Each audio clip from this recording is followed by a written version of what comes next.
So hello everyone, कैसे हैं आप सभी लोग। हार्डली 7 to 8 डेज़ बचे हैं आपकी काउंसलिंग स्टार्ट होने में। और इस टाइम पे आई थिंक ये बहुत ही ज़्यादा इम्पोर्टेंट वीडियो होने वाली है आप सभी के लिए। इस वीडियो में आप सभी के साथ डिस्कस करने वाला हूँ कि आपको सी डबल काउंसलिंग से पहले क्या करनी चाहिए, आपको क्या क्या स्टेप्स हैं जो फॉलो करनी चाहिए सी डबल काउंसलिंग के पहले। तो ये कुछ पॉइंट्स मैंने लिखा है। First, arrange your document. Second, don't care about college. Third, explore branch that suits you. Fourth, visit websites and see academics. 5, pursue by your choice only. Sixth, prepare yourself for counseling. इसको one by one discuss करते हैं। तो पहला है arrange your documents. See double counselling के पहले आप जिस भी कैटेगरी को बिलोंग करते हैं, जो आपने फिल किया था अपना एग्ज़ाम देने टाइम, सपोज़ आप ओबीसी एनसीएल हैं या ईडब्ल्यूएस हैं, तो अपना हार्ड कॉपीज़, अपना फ़िज़िकल कॉपीज़ जल्द से जल्द अरेंज करें, उसको रीन्यू करें।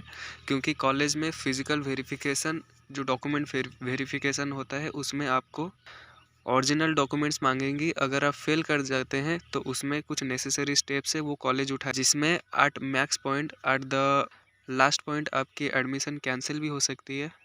तो इस पॉइंट पे आपको बिल्कुल भी लापरवाही नहीं करनी है। जो भी डॉक्यूमेंट्स रिक्वायर्ड है आपकी काउंसलिंग के लिए, suppose permanent resident certificate PRC, आपकी category certificate EWS OBC NCL वगैरह हो गई, इन सबको अरेंज करना है। यहाँ पर ध्यान रखें कि ओबीसी एनसीएल जो उन्हीं कैटेगरीज के बच्चों को इसके अंदर रिजर्वेशन मिलेगा जो कि सेंट्रल लिस्ट के अंदर आते हैं, जो कि स्पेसिफाइड है by the government of India. Second बात करते हैं कि डोंट केयर अबाउट कॉलेज। ये आप सभी कॉन्ट्राडिक्ट कर सकते हैं कि ये क्या बात हुई, हमें कॉलेज, बेहतर कॉलेज मिलेगा उसके लिए हमको ट्राई करना चाहिए, हम क्यों इसको नज़रअंदाज करें। तो ठीक है, बात करेंगे। पहले थर्ड पॉइंट आप एक बार पढ़ लें, एक्सप्लोर ब्रांच। तो आप इस पॉइंट पे आप बहुत ही ज़्यादा कंफ्यूज्ड हैं कि कौन सी ब्रांच लूँ, कौन सी कॉलेज लूँ। और बहुत सारे बच्चों की जिनकी एडमिशन 1 साल पहले, 2 साल पहले हो गई है, वो फाइनली कॉलेज मिलने के बाद भी वो लोग खुश नहीं हैं।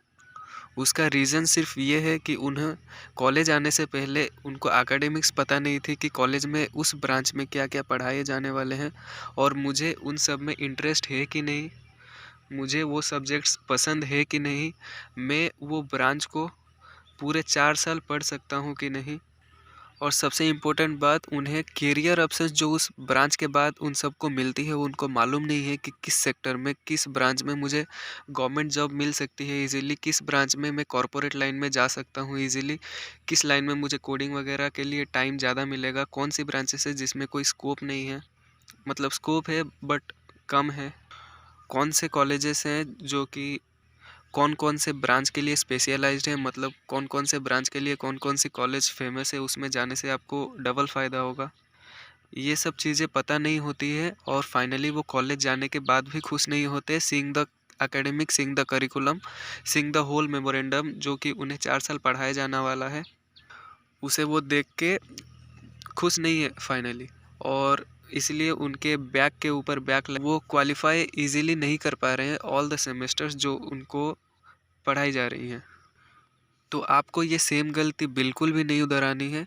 आप इस वीडियो को देख रहे हैं तो आप इसका फ़ायदा ज़रूर उठाएं। मैंने यहाँ लिखा है explore branch that suits you, मतलब आपके मुताबिक आपको कौन सी ब्रांच लेना चाहिए ये मैं नहीं बताऊंगा, ये आपको खुद पता करना होगा। और ये आप कैसे कर सकते हैं, फोर्थ पॉइंट पढ़िए, visit websites and see academics.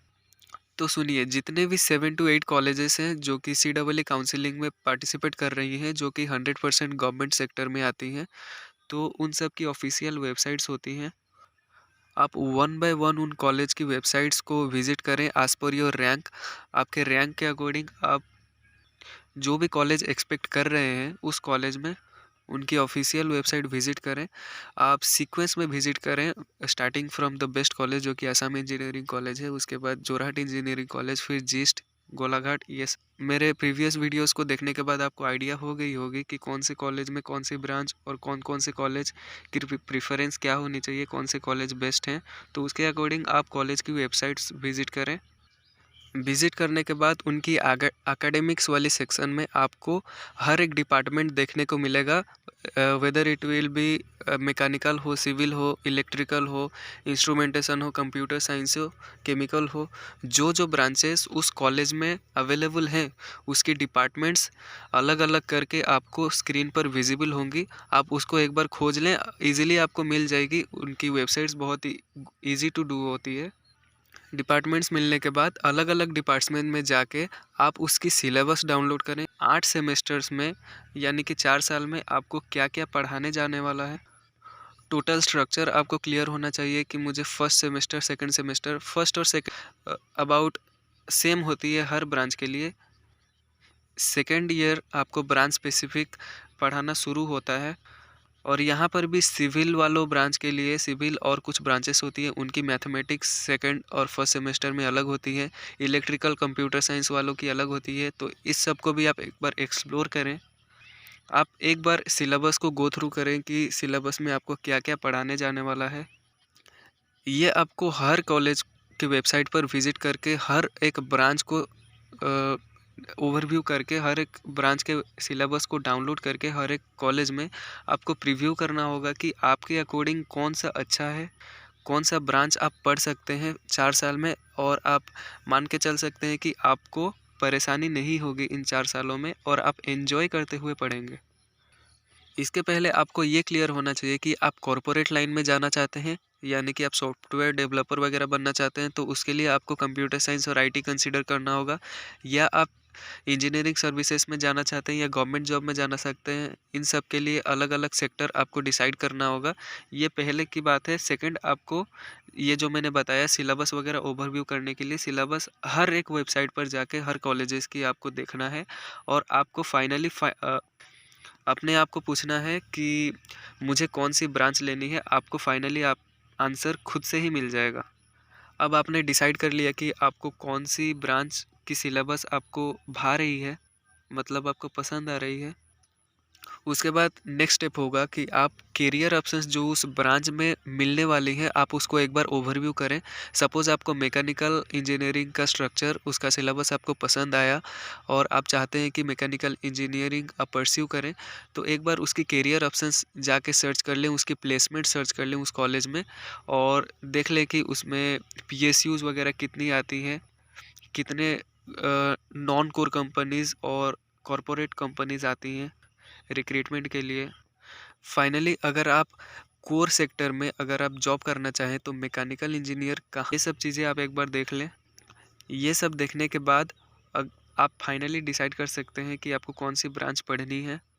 अगर आपको डिफ़िकल्टी हो रही है ब्रांच चूज़ करने में, सबसे पहली बात तो आप एक बार वेबसाइट को विज़िट करना मस्ट है आपके लिए। अगर फिर भी आप डिसाइड नहीं कर पा रहे हैं तो मेरी बात को ध्यान से सुनें।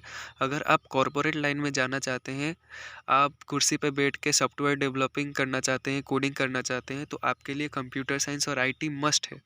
अगर आप चाहते हैं कि मैं इंजीनियरिंग सर्विसेज में जाऊँ, मुझे कोर मतलब जॉब करनी है मैकेनिकल, इलेक्ट्रिकल या सिविल की, ये आपको डिसाइड करना है वेबसाइट्स पर जाके उनकी सिलेबस को देख के आपके अकॉर्डिंग कौन सा अच्छा बैठ रहा है आपके लिए।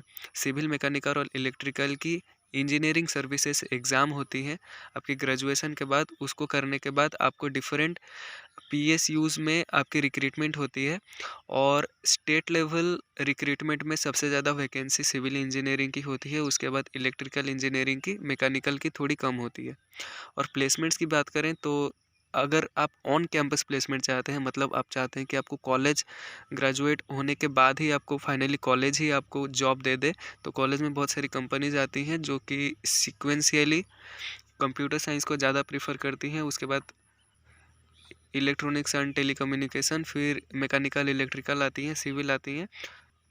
और जो बाद की ब्रांचेस होती हैं जैसे कि इंस्ट्रूमेंटेशन, उन्हें थोड़ी कम प्रेफरेंस मिलती हैं।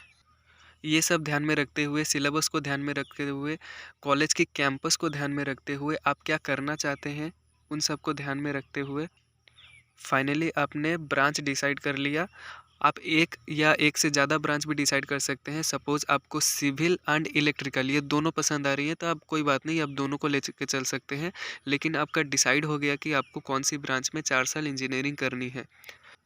तो यहाँ पर मोस्ट इम्पोर्टेंट स्टेप आपका ख़त्म होता है। आप फाइनली कॉलेज जाने के बाद कभी भी रिग्रेट नहीं करेंगे कि यार ये मैंने कैसा ब्रांच ले लिया, मुझे ये पढ़ना पड़ रहा है। आप मजबूरी से नहीं, आप मस्ती से पढ़ेंगे। फिर बात करते हैं फिफ्थ पॉइंट की, pursue by your choice only. ये बहुत ही ज़्यादा इंपॉर्टेंट पॉइंट है। आप किसी के दबाव में आके बाहरी जो एक्सटर्नल फैक्टर्स होती हैं उससे आप इन्फ्लुएंस होके इंजीनियरिंग करना चाहते हैं तो इंजीनियरिंग सेक्टर में मत आइए। इंजीनियरिंग के अलावा भी बहुत सारी कैरियर ऑप्शंस होती हैं। सपोज़ आपको एसएससी सीजीएल वगैरह की एग्ज़ाम दे के आपको सिंपल इनकम टैक्स इंस्पेक्टर या कोई भी सीबीआई वगैरह आपको बनना है, तो उसमें आपको सिंपल ग्रेजुएशन मांगता है। उसकी सिलेबस भी अलग होती है। आप पहले से ही डिसाइडेड है कि आपको क्या करना है, तो उसके अकॉर्डिंग जो जो चीज़ चाहिए होता है वो सब आप करें।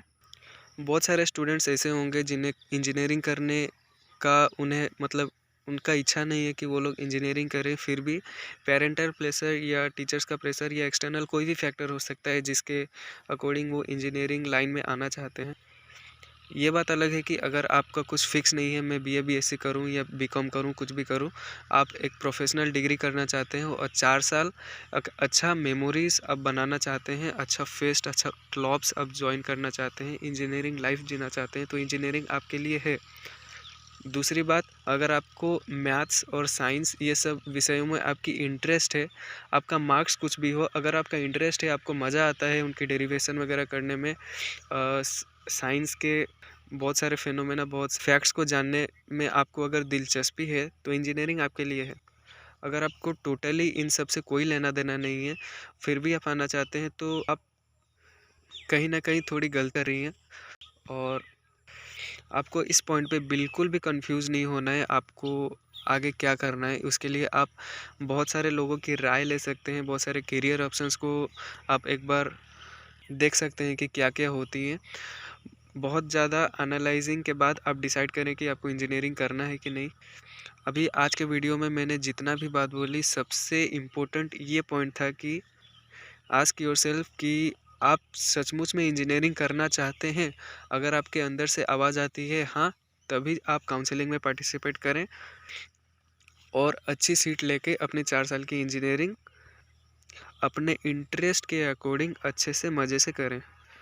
यहाँ पर आपकी सारी की सारी कन्फ्यूज़न और सारी की सारी जो भी डाउट्स हो गई, whether it would be self doubt या एकेडमिक्स डाउट या ब्रांच सिलेक्शन डाउट, जो भी डाउट है आप सब कुछ ख़त्म करने के बाद लास्ट पॉइंट में आए, जो कि है prepare yourself for counselling. Counselling start होने वाली है नेक्स्ट 7 to 8 डेज़ के अंदर। अगर आप ओवरव्यू मान के चले तो 10 दिन के अंदर आपकी काउंसलिंग कैसे भी स्टार्ट हो जाने वाली है। तो आपको करना क्या है, आपको ये करना है कि आप प्रीवियस ईयर ट्रेंड्स को एक बार फॉलो करें। आप वीडियोस देख सकते हैं, मेरे वीडियोस हो गए या अदर यूट्यूब कंटेंट क्रिएटर्स के वीडियोस हो गए, आप उसको देख सकते हैं। आप गूगल पर जाकर कुछ वेबसाइट्स हैं जो डेटा आपको देते हैं कि प्रीवियस ईयर्स यानी 2021 2022 में किस रैंक पे कौन कौन से कॉलेजेस मिल गए थे। अगेन मैं बार बार आपको डिस्क्लेमर दे रहा हूँ कि आप ब्रांच को प्रायोरिटी दें। आप कौन सी ब्रांच पढ़ना चाहते हैं कंपेयरिंग टू कौन सा कॉलेज आपको मिलता है। आप इस बात से सहमत है कि नहीं, आप एक बार कमेंट बॉक्स पर लिख कर भी बताएं। सोर्सेज पे जाके प्रीवियस ईयर ट्रेंड्स जो फॉलो होती आ रही हैं, किस रैंक पे कौन कौन से कॉलेजेस, कौन कौन से ब्रांच मिल रही है, उसको आप एक बार देखने के बाद आप फाइनली फुल्ली प्रिपेयर्ड हैं कि आप काउंसलिंग में बैठेंगे तो आपसे कोई भी गलती नहीं होगी। और हाँ, ध्यान में रखें, काउंसलिंग में बहुत सारी मिस्टेक्स करते हैं जिसके कारण बहुत सारे स्टूडेंट्स की एडमिशन नहीं हो पाती। उन्हें कोई भी कॉलेज उनको अलॉट नहीं किया होता क्योंकि उन्होंने प्रेफरेंस में बहुत सारी गड़बड़ी कर रखी होती है। तो प्रेफरेंस और सीडब्ल्यू काउंसलिंग के लिए एक बार चैनल को सब्सक्राइब कर लें, क्योंकि बाद में अगर आप रिग्रेट करेंगे तो आपको बहुत सारी परेशानी होगी बाद में जाकर। सीडब्ल्यू काउंसलिंग में 1-to-1 इंटरेक्शन के साथ आप कॉलेज डिसाइड करेंगे। एक बार लाइव आकर आप सबके डाउट्स, आप सबके कॉलेज प्रेफरेंसेस में जानने की कोशिश करूँगा। ठीक है, तो आज के वीडियो में इतना ही। वीडियो बहुत ही लंबी होती जा रही है, तो मिलते हैं नेक्स्ट वीडियो में। Till then take care.